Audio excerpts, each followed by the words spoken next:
Good afternoon. Today, the United States of America is changing its relationship with the people of Cuba. In the most significant changes in our policy in more than 50 years, we will end an outdated approach that for decades has failed to advance our interests, and instead, we will begin to normalize relations between our two countries.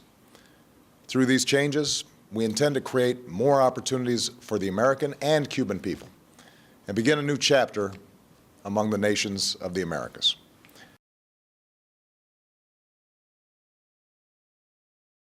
As a start, we lifted restrictions for Cuban Americans to travel and send remittances to their families in Cuba.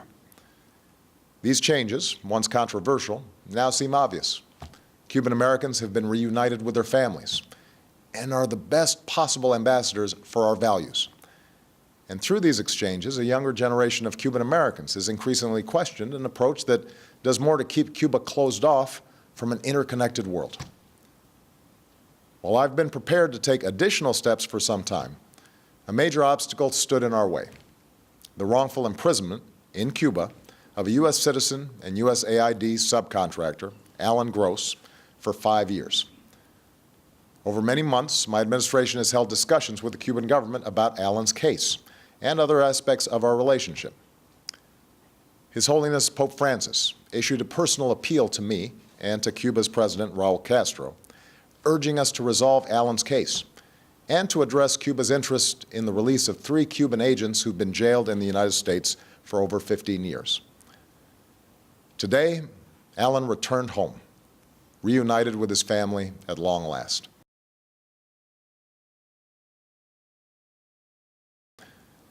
Separately, in exchange for the 3 Cuban agents, Cuba today released one of the most important intelligence agents that the United States has ever had in Cuba, and who has been imprisoned for nearly 2 decades.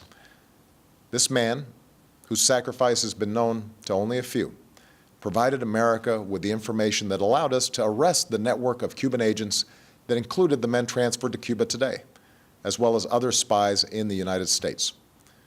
This man is now safely on our shores. Having recovered these 2 men who sacrificed for our country, I'm now taking steps to place the interests of the people of both countries at the heart of our policy.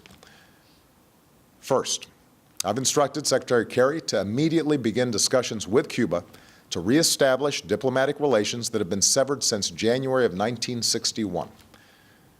Going forward, the United States will reestablish an embassy in Havana, and high-ranking officials will visit Cuba.